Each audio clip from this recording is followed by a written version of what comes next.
Welcome everybody to another episode of Recruitment Ops in the Opsy, and today I have the wonderful Karen Somal from Athena here with me today. How are you? I'm good, thank you. How are you? Good. We had very hot, delayed train journeys. Yeah, mine was very jolty. Yeah.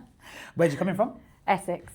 Essex. Yes, that's the new thing, isn't it? Everyone's just like, you've started putting videos out and everyone's like, oh God, she's from Essex. Yeah. Why is that such a surprise? I don't know. I mean, I think, I don't know, maybe over the years, like my Essex accent's come out a bit more, rather than me putting on my posh voice. Because when you're talking to clients, doing demos for like hours on end, like you can't keep that sort of like posh accent on. Yeah, I love it. Yeah. So it's been a bit of a big thing. Everyone's like, "Oh, you're from Essex?" I'm like, "Yeah." Yeah, I love it. I can't honestly. I find it hilarious that that's the thing that people have latched onto. I know. We've known each other for a little while. Yeah. I was very excited to have you coming on because I think that your background and journey is something that not very many people know. I think people know parts of your story. Yeah. And we'll dive into some of that stuff and how I've come across you over the last few years. But could I just get a quick introduction to you and to Athena, and then we'll get started on your background in recruitment. Yep. So I'm Karen Somal. I've been in RecTech for the last 15 years, I'd say. And Athena is a recruitment CRM and ATS product that I've been building over the last couple of years, which hopefully will disrupt the market. Yeah, nice. Your background in recruitment. Yeah. So let's start with how on earth do you even get into recruitment? Like, how does that happen? Did you go right an agency route or were you straight into RecTech? How did that happen? Yeah, so I mean, anyone that I do actually speak to about, oh, how did you fall into recruitment? Everyone always says to me, you kind of fall into it. I've yet to hear someone say, I chose to become a recruiter or I chose a recruitment path. I was actually originally, so my background is tech, all the way tech. So did a computer science degree, went to university, started working in tech. And then I got headhunted for a role as a project manager at a company called RecruitmentOps. Yeah. So old school. Good old, old school RecruitmentOps. And so I obviously went for the interview. They loved my technical background, the fact that I understood technology, the fact that I can implement, I could do implementations. But I didn't have that recruitment experience, which was really, really critical for them. So one of the things that they kind of said to me to do was put me in a recruiter desk for 6 weeks to do some training. Really? To learn recruitment itself? Yeah. Wow. So to fully understand recruitment. Yeah. So I was like, okay, yeah, sure. I'll give it a go. Why not? It should be fun. Learn a different trade or industry. So yeah, that's kind of like how I fell into it. Nice. Yeah, I was kind of headhunted for that first original role. And because RecruitmentOps became an access product eventually, or was it always an access product? No. So RecruitmentOps was solo, two founders, husband and wife. Yeah. So they actually built the software product and then eventually grew and grew and grew and then sold to the access group. Yeah. Nice. And I've got a list of some of the CRMs that you've had involvement with from a project standpoint. Yeah. And I think the interesting thing about this is it's from both sides of the fence where you've either implemented or moved folks away from. Yeah. I'm going to read them out quickly. Okay. So I've got Bullhorn, Recruit CRM, Vincere, Avionte, which I'd never heard of. You told me about this one earlier. A competitor to Bullhorn One over in the US. Any others that I haven't mentioned there? I mean, I imagine you've probably come across a load of them. Recently we've been working with like Atlas Data. Mm-hmm. Oh God, there's so many that I've done. Oh, what else? Recruit CRM, Vincere, Bullhorn. Oh, Loxo. Yeah. Talisman. Forgot about Talisman. What else have I worked with? And these Adder. Yeah. And these are all Recruiter Flow. Yeah. And a lot of these have been, a lot of that experience comes like pre-Athena as well as now as an Athena, as Athena moving folks across. I would say that I always knew you as a Bullhorn specialist. Yeah.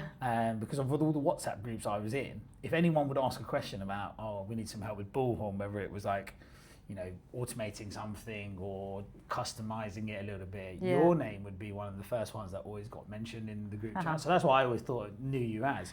Can we talk about that Bullhorn experience? Yeah, and what 100%. you've done? How does that relationship work, or where did that all start in your Bullhorn days? So when I was at RecTech, I got a random message from some Scottish man who said, we are looking to hire someone to be able to do implementations to Bullhorn, because I think Bullhorn wanted to kind of focus on more of their licenses and their existing clientele, like the recurring revenue. So they were looking for system integrations partners, so people who they could then give implementations to, kind of look after existing customers as well, help with, you know, any assistance there with user adoption, training, that type of stuff.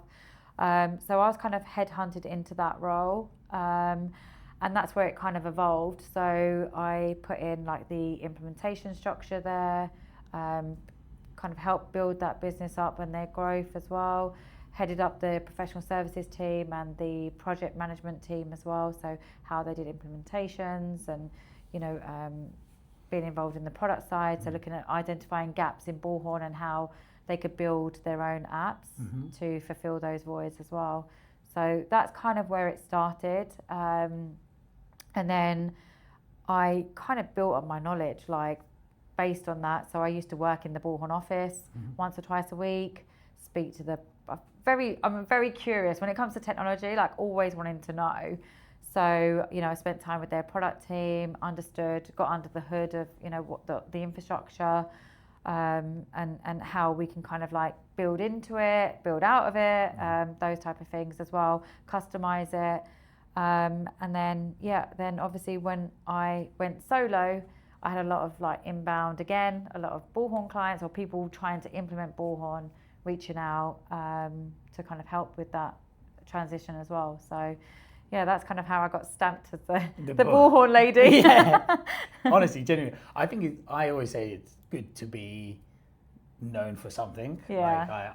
Like I tried to be known for RecTech and Ops, and I think it was a good tag for you at the time, I guess. Because it kept you, because it kept work coming your way. Yeah, it kept me busy. That's for sure. Very, very busy. Beyond Bullhorn, though, there's a whole whole world of tech that you've been involved in. So you started out in recruitment, you did your 6-week education in an agency or on a desk. By the way, basically. I hated it. I was literally... So the perm company they put me with wasn't too bad, but they started me on a contracts desk. Right. And I walked in, you know, big nerdy geek with my backpack on, my trousers up to here, like walking into London, thinking I was really cool. I always refused to work in London as well. The commute for me, I was like, I don't want to waste my life like commuting. So that's why Essex RecTech. So this was like a big deal for me to like get on the train and go into London. And I just remember crying. I called my mum. And I was like, Mum, I can't, like, they're swearing so much. And I was like, it was like 12 o'clock and they're like, right, pub time. And I'm thinking, oh, we're going for lunch. No, it wasn't lunch. Yeah, this is biz.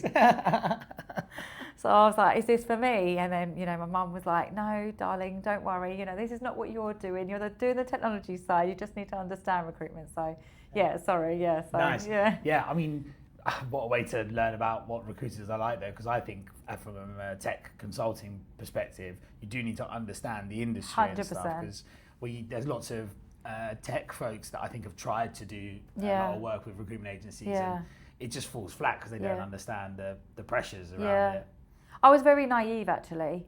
So when I started in the recruitment industry, my understanding of recruitment was, you know, you're looking for a job, there's a resume, you get a job.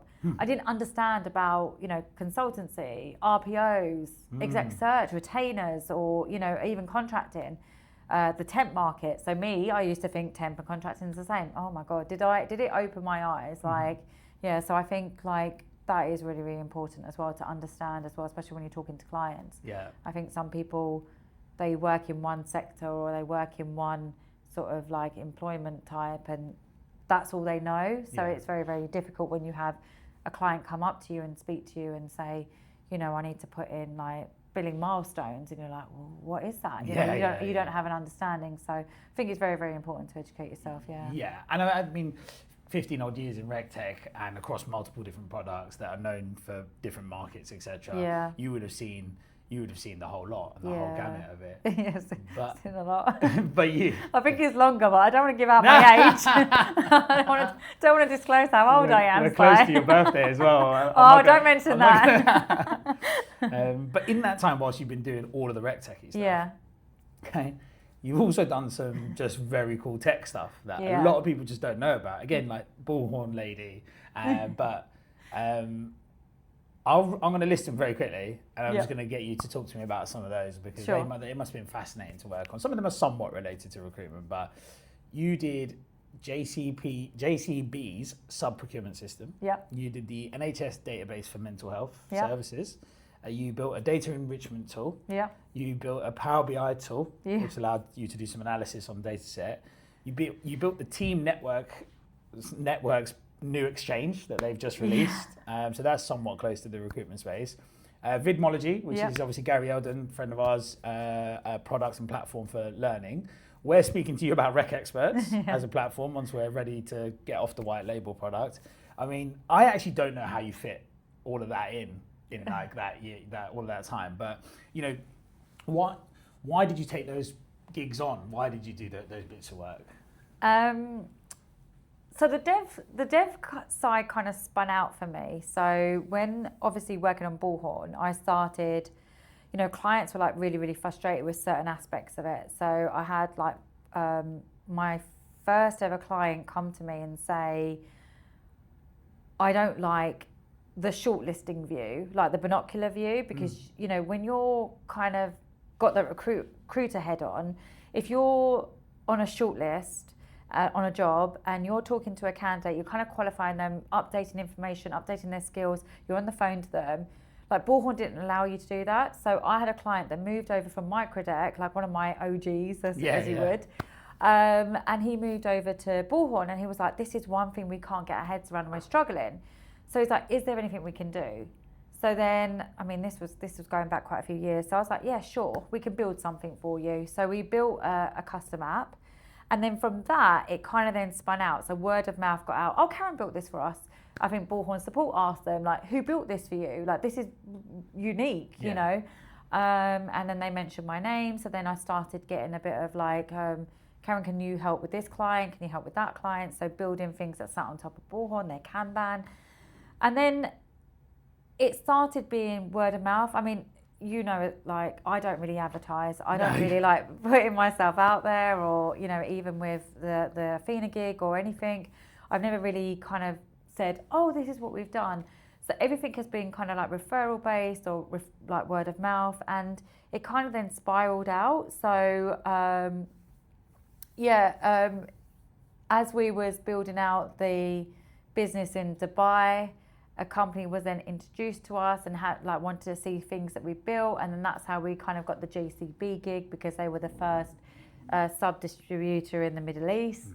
And then it kind of just rolled on from that really. I mean, it says a lot when word of mouth and referrals and so on and so forth is obviously the best kind of business to get, especially if it's coming into you. But did you find that it was a departure from what you know and do anyway, or was it just good tech problems that you just wanted to go solve? So did you ever think, oh, I should probably not do these because they're not recruitment? Or were you like, no, it's cool tech, so let's do it? Yeah, I mean, for me, it's cool tech. Even if it's not recruitment based, I'm like, oh, this is actually really, really cool. I want to be involved in this. If I'm saying like that, if there's like I'm one of these, I get people come to me with ideas all the time, and like sometimes it's like a palm. Just like, keep a happy face on and smile. But what is, I get it. Like, some of these ideas, they could be big wins or what have you. But when someone comes to me with a real problem and they're sitting there and they're just like, what do we do with this? Like, we're really struggling. I love that because I know that, do you know what? We can flip this and turn it around. So I'm more passionate about those things than I am like, oh, do you want to build this with us? Or, we can, this is going to be huge. And, I'd rather, if someone's got a real problem, I like to get involved and help. So Nice. Of all of those, which was the best one that you did? Which one was the one that you're most proud of the wider tech stuff? Outside of recruitment? Yeah, the outside of recruitment stuff. The NHS one was really, really big. That was really meaningful. Yeah. Only because obviously it's within the mental health sector, and that they were able to get some real analytics out. I think one of the problems they really struggled with is that when patients were coming in with mental health issues, sometimes they weren't remembering their names, their date of births, and their stories and stuff like that. Like being able to keep that confidential and stuff, and using tools to be able to then analyze like a patient's history and suicidal prevention and stuff like that. That's ratings and stuff. That meant a lot. Yeah, that's probably one of the reasons why I chose recruitment. I'm more of a people person, like passionate about what we do. Like in terms of recruitment as well, like understanding what it actually does to a candidate, like the life-changing decisions like getting a new job is. That's kind of where I lead with my heart, basically. Yeah. Well, I mean, I would definitely say in my time that I've known you, you're a very passionate person, and you are a people person, even though you don't post about it all over the place. But if I see you at an event, it's always like that. Or I post about it now, and then I get told, "Oh, are you from Essex?" Yeah. Okay, so we've got a techie person who did 6 weeks in recruitment. To learn the domain, learn the industry. You then went on to do multiple years, let's call it, across different tech stacks, RecTech providers, CRMs mainly.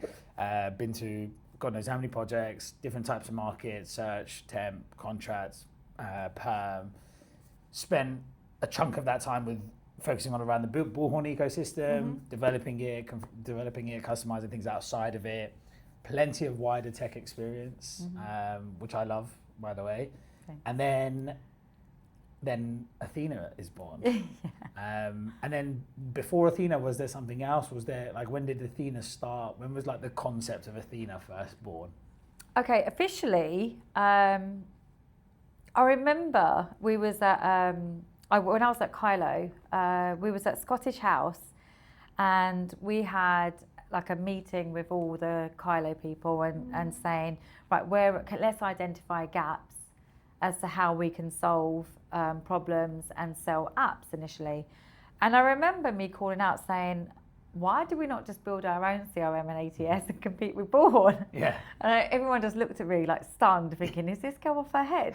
Like, we're trying to improve and be partners. And I was like, well, there's so many gaps. Like, why are we trying to fill them? Why not just build your own? And then it was just like a throwaway laugh away comment. And then I was involved with something as well, which once I then sold, like I wanted something to be fully mine. And, I could see working with a lot of clients, a lot of agencies, a lot of like different industries, wherever you are, like clientele-based locations.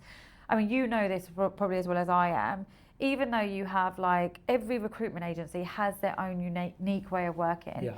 You have you may have people that are broken away from S3 or Michael Page or Robert Ward, the bigger ones that want to work like that, but always change their process along the way. Yeah. So you never have. I've never, and I've worked with, I think like over maybe 3,000 different recruitment agencies now. I've never seen one recruitment agency work in the same way. Yeah, never. And it's mad. So I think to myself, like, all these people are coming to me with these problems, and they're saying to me, Karen, can you help me? I did the manpower rollout. They struggled to go live with like the rollout of that. So they brought me on as a consultant to help them, with that implementation. And they're spending, like people, like some of these agencies, they're spending thousands, if not millions, on implementing new tech. And then when they go live or during the implementation process, because they've signed a contract, they've realised it's maybe not the correct tool for them. And they're doing it. And it's like, well, this doesn't work. Or we're going to have to now change our whole entire payrolling system or back office system or invoicing system, anything, like, because it doesn't work with this, or this doesn't work, or this doesn't meet our business process, or actually it only deals with temp, it doesn't deal with the perm side, and then now we're going to have to get another CRM. And it just blew my mind. And I just remember sitting there one evening saying to my husband, right, while we're watching Netflix in the background, I really just want to build something that is how I envision a CRM and an ATS to be. And he's like, so why don't you go and do it? And I've actually got it framed in my office. But I started then doing like a bubble diagram. So I had a name in the middle, which wasn't the original name that I was thinking of. It was just like recruitment CRM or whatever it was. Yeah. And then had all these diagrams like where I just sort of built out, what does the recruitment CRM and ATS look like? And one of the things that I believed in was that you should be able to build your own CRM and ATS to work around your business process, as opposed to shoehorning your business process into a CRM. Yeah. There's not a one size fits all. No. There's not like one single workflow. If you're a business that are dealing with like contracts as well as perm, you can't just have one workflow for that. It's not the same.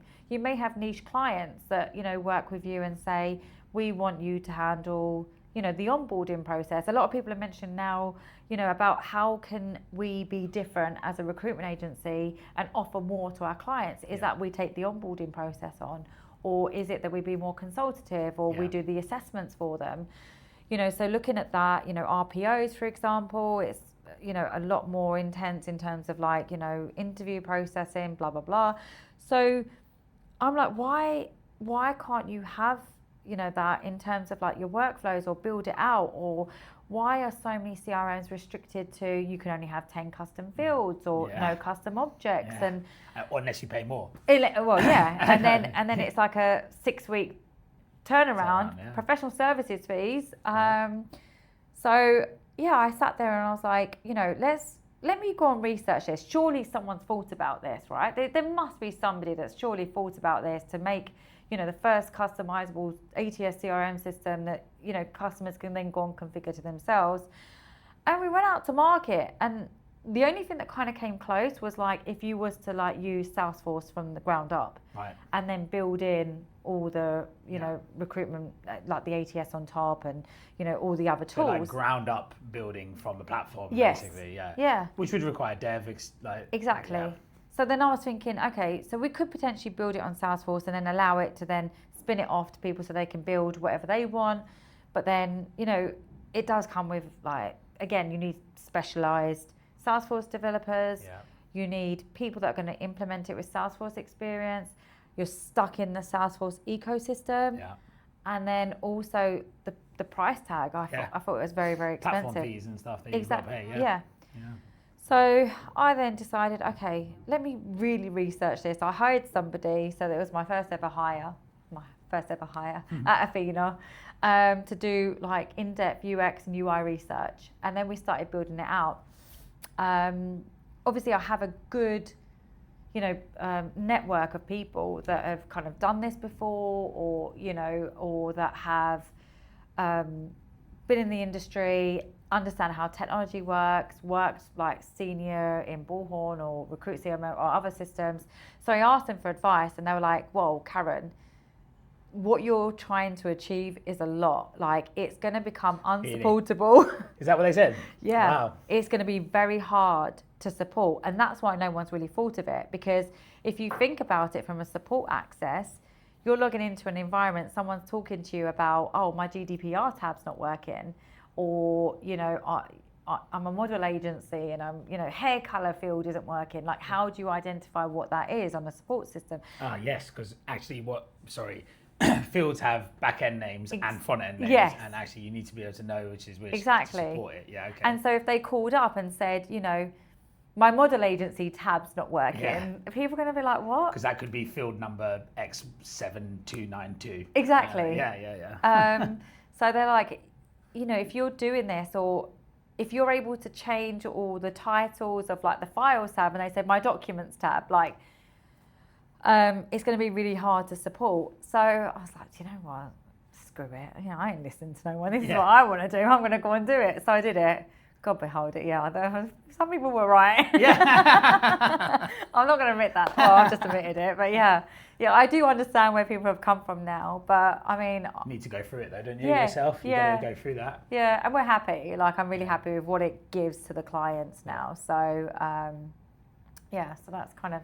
So that was, how long ago was that then? How long ago was that conversation with your husband? Oh God, 3.5 Wow. years ago, I think. Yeah. And this is the other thing about, I've known that you've been working on some stuff for a while or whatever, and I know we have mutual friends who've been pushing you to go live with it and stuff. There's a lot of folks that come along and have an idea, like founders at the moment, recruitment agency founders at the moment, are like building their own CRMs, and it's like they do it in like one Sunday at home, and they're like, we've done it. Yeah. And I'm like, well, I know people like Karen who Yeah. have all this experience and expertise, Yeah. who have taken years to develop these things to make sure that it's supportable, compliant, legal, all that sort of stuff. So 3.5 years in the making. Mm-hmm. What journey did that idea go on then? So you had the idea, got the UI UX research done. Yeah. Was it always called Athena? Yes. Yeah, always Athena. Yeah. And then did the scope of the product just get bigger and bigger and bigger as tech has evolved, obviously, in the last couple of years? Or is this what you envisioned anyway back then? So the baseline I always envisioned, for me, one of the most important things is the infrastructure and the architecture behind it have to be stable.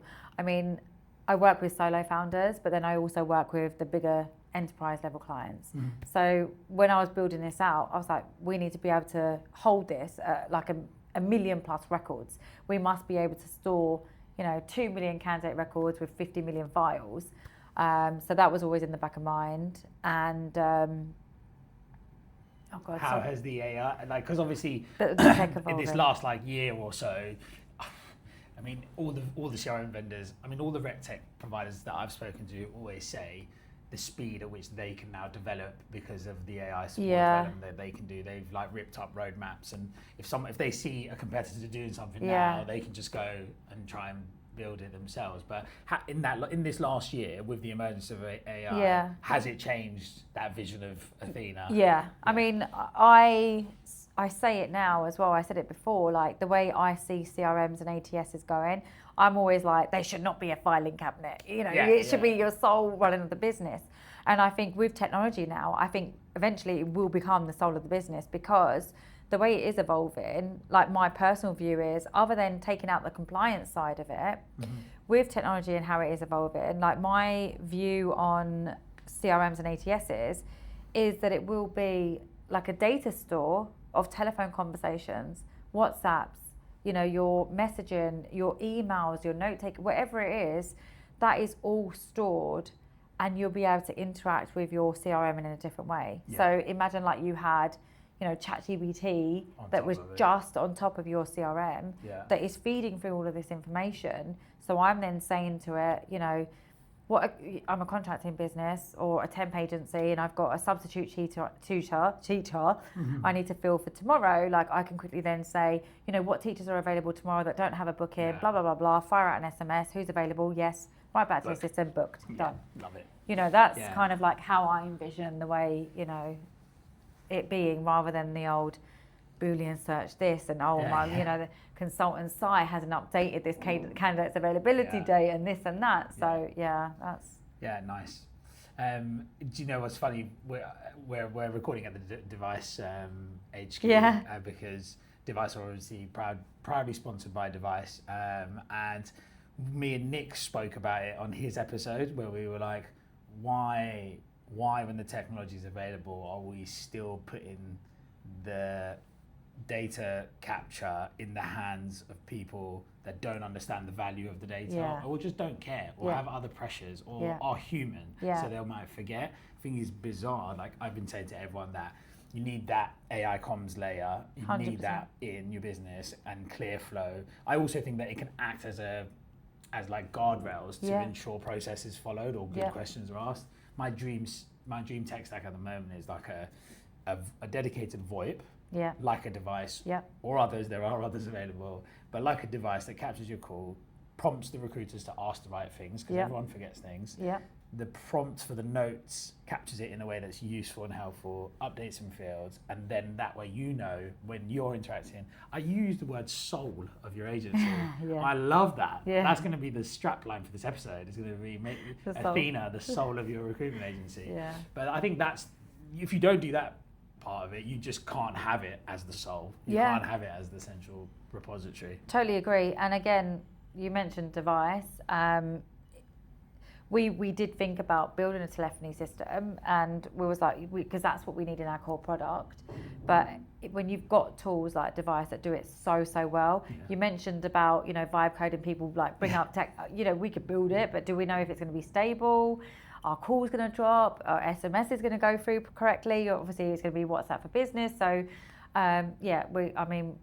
we're looking to we're currently building that integration in. Yeah. And I think that is just like, if you've got these good tools and products that are working together, my goal is looking at recruiters and how they behave. They don't want to do, a recruiter's main goal is, I want to bill. Yeah. I want to bill, I want to get my commission, I'm out.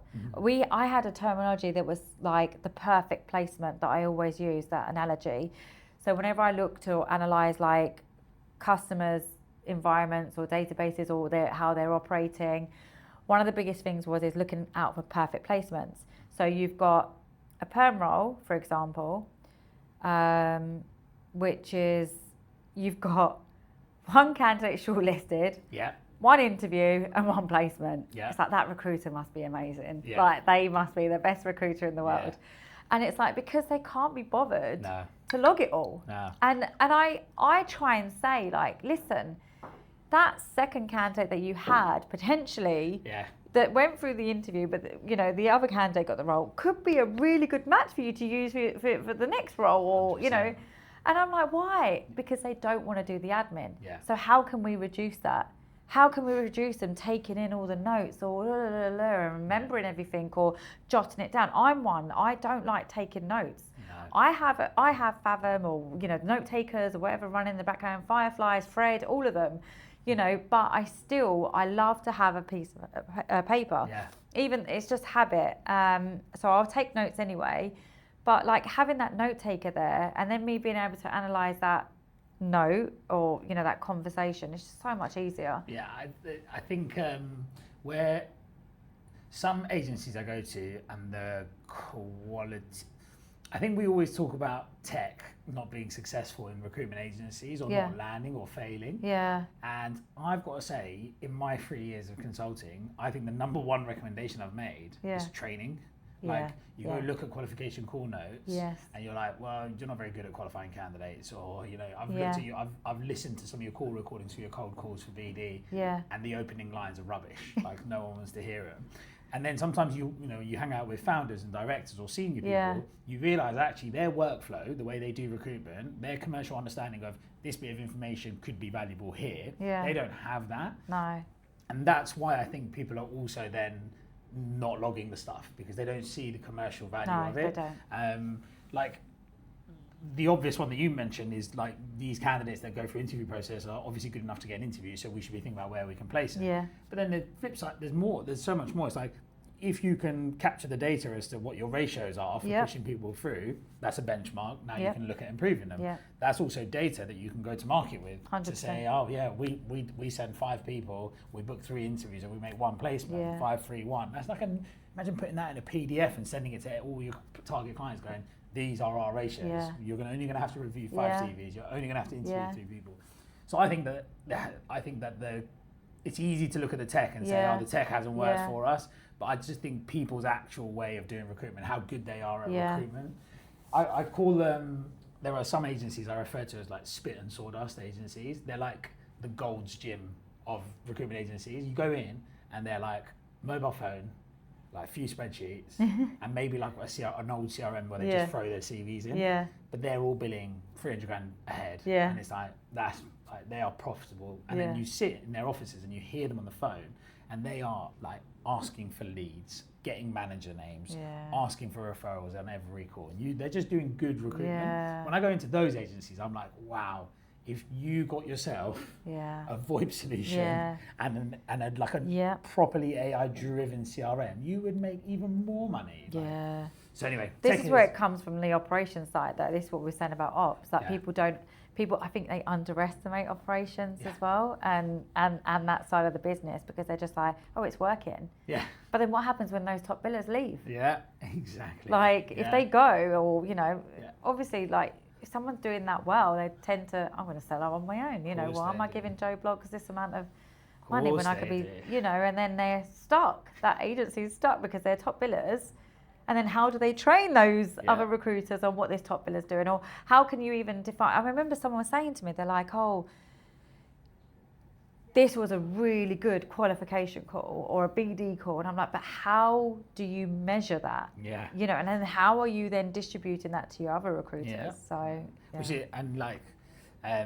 without doing shameless device plugs, but they've got like the, it's only because we were in this room with Nick and it's all coming back to me now. Yeah. We were talking about I think we were talking about an agency where one of the recruiters went and got their own note taker. Yeah. So they had like a Fathom note taker. Okay, yeah. And then they resigned, changed the email to their personal email, and then had like however many months of data that they just gelled off with. But then it was like on the call recording stuff, like having call recordings and getting people to review calls and like Sensei now tells you like evaluates the call and stuff. I think it's a no-brainer. It is.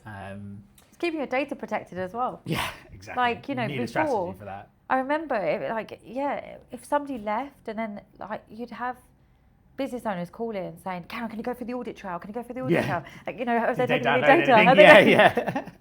I used to have to do that for my agency. I'd have to go through the laptop and be like, right, can you go see if they've downloaded anything? Or I used to have to go through people's browser history sometimes. One of the best was, I remember, like, that's not too bad, going through browser history. One of the best stories I have, I remember being at Microdeck and I had a solo founder come, set up a business and say, I've got some data that I need to upload.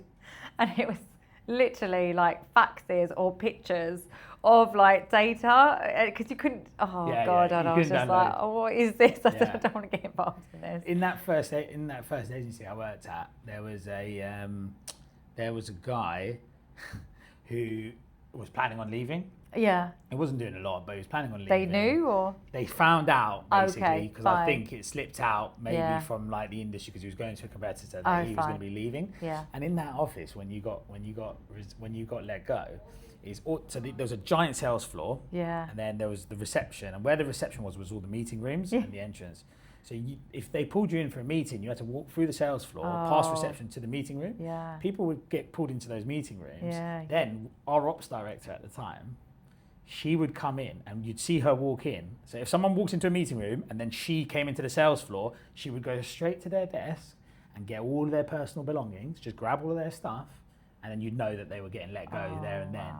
Anyway, this guy had 2 notepads in his drawer, and he was just like taking all the contractors and data just in the notepad, and then they heard that he was going to be doing it, so they got caught and stuff like that. But you need to protect your business. Yeah. You need to protect your business from cyber threats, from internal threats. Like that's just a thing of our industry.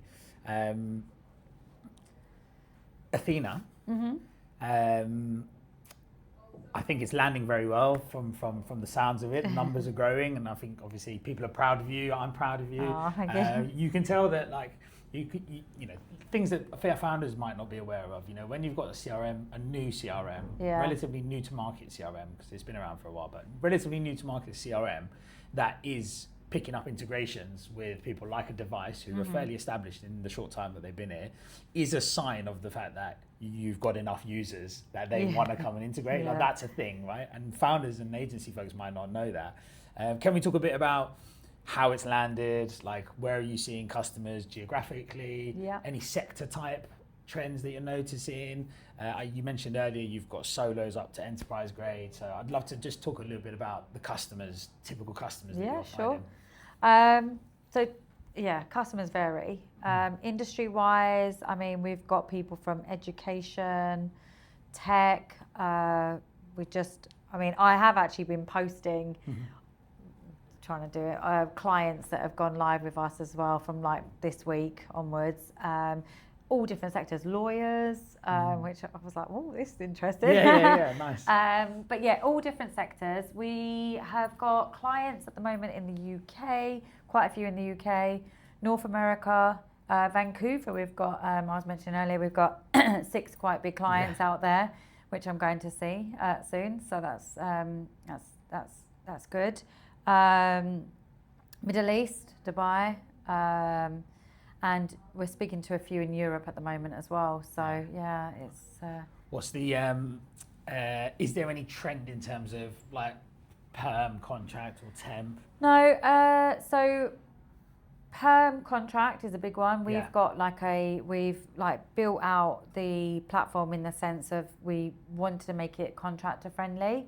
So being able to have like your contractors table, I've seen Contractors Table, by the way. Oh, I have to say, we saw that, you showed it, we briefly saw it. So for those watching, Ops Unboxed is going to be recorded and it's out at the same time as this. So if you hear of anything here now that you want to go see, go and watch Ops Unboxed with Karen. But Contractor Table was great because that's basically, if you've been a contract recruiter, that's what you create yourself.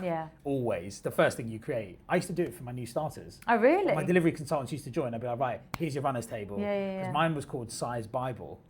And I still have Size Bible, which is ironic because I grew up Muslim. But it was called Size Bible. I don't know why it's called that. But I had that tab for all my runners. So Contractor Table. Again, just like simple real things that recruiters want and need, right? Yeah, I mean, and again, I'm a very big compliance person. So anything we've done, like we've not utilised like open sources and stuff like that. So we were built on AWS. We utilise all of AWS's like AI tools as well. If someone wants to integrate something else like Claude or whatever, they can. But we're very like this is our ecosystem. If you want to go outside of that, you can.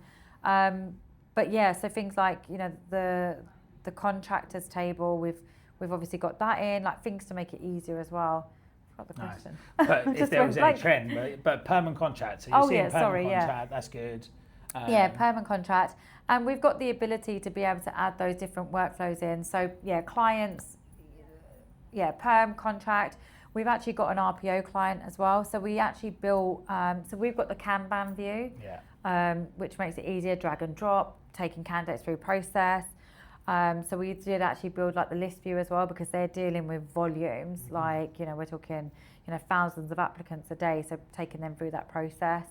And it's quite easy for us to configure and customize. So I couldn't obviously show you, I said to you, we've got a really cool contractors runners table, but we couldn't show you because that was very client specific.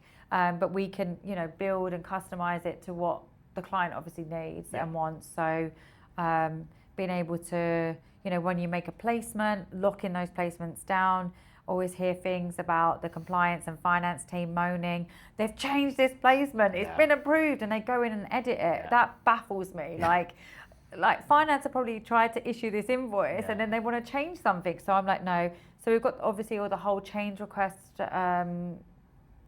like managing that from a compliance perspective and an audit trail as well. So being able to extend contracts properly. So then it's updating that. Automation. So it's backed with automation. I love automation, by the way. So, I think automation should drive with AI.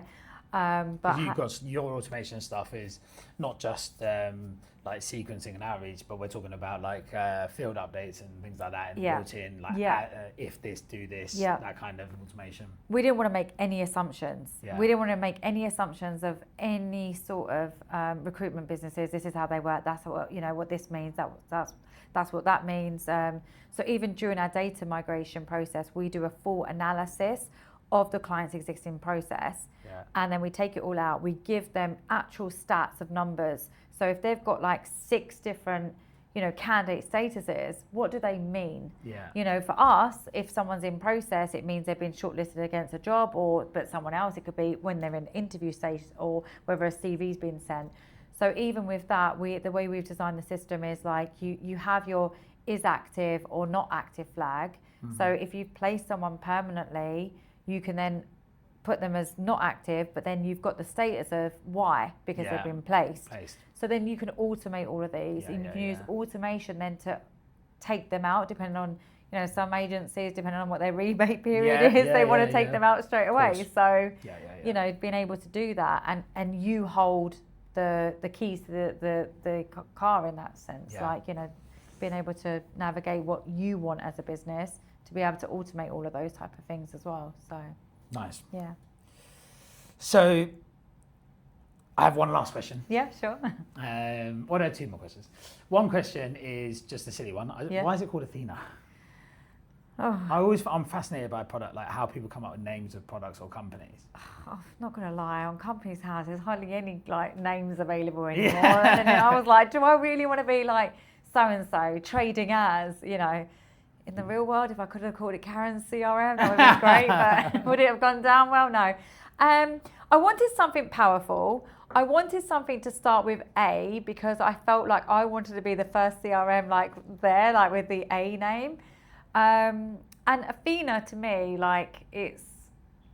there's not many female tech founders, especially in the RecTech space. I mean, I can only really name two. Yeah. I've only got two. Yeah, and one being in the CRM ATS world, but the rest outside of that. So for me, it was like, I wanted something powerful, which, Athena, Greek goddess of wisdom and beauty. Love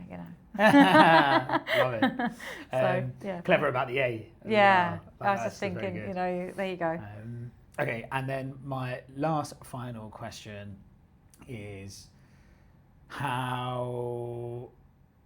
where do you see that the CRM market and how it plays into recruitment agencies in the next 12 months? Because we live in a world where everyone's trying to build their own at the moment. Yeah. People are still coming to you, asking you to build their own stuff. Do you think that what do you think? Do you think it's going to go one way, completely the other way, or is it going to go that way first, then come back to providers? I think it will probably go that way and then back. I actually wrote a post about this yesterday. One of my biggest concerns is yes, it's great, you can build a CRM overnight, but how stable is it? Yeah. How, from an infrastructural standpoint, how many records before it breaks? Yeah. How many more things are you going to add to it before it doesn't talk to each other? And how much are you then going to maintain that? Yeah, I'm a founder, I'm great, I've been able to spin this up. Yeah. Are you going to maintain it? Are you going to be able to maintain the bugs? Have you got a full audit trail of it? Do you know what people are updating? Have you thought about it does concern me, but I think I use the analogy of building a car. You have everything you need to be able to build a car. So why do people not build that car, right? So it's the same as technology. Unless you've got a real understanding or someone with that background that can maintain it, service maintenance. We're not talking about your makeup routine or your schedule. We're talking about your business, the fundamental core of your business, and it's data. Yeah. Is it ISO compliant? Are you SOC compliant? What are the GDPR constraints around it? So again, if you was ever to be audited, are you going to risk your business being shut down? Yeah, fines are huge. Jesus. Yeah. The risk is crazy. Yeah, it is. So I'm with you. Yeah. I'm with you. Well, do you know what? You know what I do for a living. So my inbox, my DMs on LinkedIn especially, are littered with people that have got new tech. Yeah. And I always have a little look, right, just to see I'd say in the last 6 months I've had several founders, recruitment agency founders, come to me with, well, we built this, we're going to go to market now with it. I'm like, right, okay, cool, that sounds good. Do you know what's ironic about it is I think anyone that's in RecTech is we've kind of all got to the point where we now know that There's no like IP competitive edge No, anymore. There no. isn't, like, because like we said earlier, if you saw a competitor released a feature that, I don't know, automated timesheet reminders. Yeah. Like, let's just use something really basic. Yeah. Everyone can build that. Yeah, 100%. Within 2 minutes. Yeah. It wouldn't take any time. Yeah.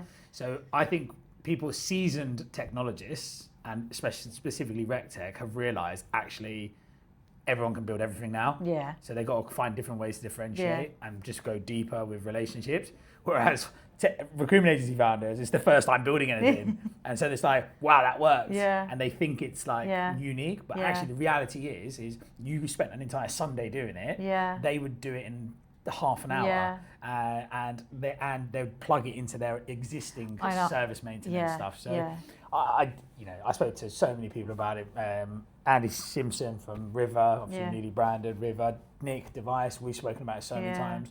Thomas Vose, who probably got one of the last RecTech acquisitions that's going to happen. I don't think anyone else is getting acquired really anytime soon. Why would they pay millions for something when they can develop themselves anyway? So I think that's where, I think founders is their first time doing it. Yeah. It's cute, like, without being disrespectful, it is cute. I love it. I love the passion behind it. I love the energy. It's positive. Who are we to dampen someone's spirit? But and some of the ideas, actually, some people that have come with, I'm like, wow, actually, I didn't even think of that. That's actually really cool. But I mean, I have had it where I've had smarter. So I'm working on a really big project at the moment as well, outside of, obviously the Athena, because I try to wind that down as well. And I'm like, I can't, but it's specific clients or people that I've worked with that I've got a lot of respect for, I'll still pick up work with or help them with it. I had a recruitment founder or business that built something so incredibly smart, and they vibe coded it. But instead of going live with it, they basically said, we want to bring this to life. Yeah. We want to make sure that this is compliant structurally. Better idea. We want to make sure that it is, stable. That if we then plug in, we've trialed it with, 100,000 users. Our database is 2.5 million. Like, we want to then make sure that it's stable enough. And I was like, wow, this is probably one of the most smartest people that have come to me, because I'm like, okay, So we're now building out that whole ecosystem for them. So they used the vibe code to bring the idea to life a little bit. Then they were like, right now, let's productize this properly. They prototyped it with vibe coding, which this is what I think. For prototyping, go ahead and do it. But actually to bring it, to actually productize it, you need to. Because I am going to go and try and, once we've got rec experts to a certain level of transactions and experts and clients on, I want to go and try and prototype a completely bespoke platform for us. Really? Yeah, I do. Yeah, just more as a side hobby, if I'm honest, because I think it's important to keep your hand on these things. Yeah, definitely. But we would 100% go to like a you or someone similar to be like, right, this is the idea. Can you build it? Get the prototype. I'll build it for you. Yeah. Oh, that's been so good. Honestly, I think the number one thing. I think the feedback on this one is going to be, wow, I did not know that Karen did all of that stuff. Because you don't talk about it, shout about it and stuff, but you are starting to. I know. Becoming a LinkedIn influencer. I don't want to be. Sorry, I definitely don't want to be. Cool. All right. If anyone wants to go and see Athena, go watch Ops Unboxed. If you want to get hold of Karen, I will pop Karen's details in the description below. I'm so glad we managed to get that done. Yeah, me too. It's been fun. I like to do an awkward fist bump at the end for my screen grab. Okay. So I'm just going to do that. Oh, that was good.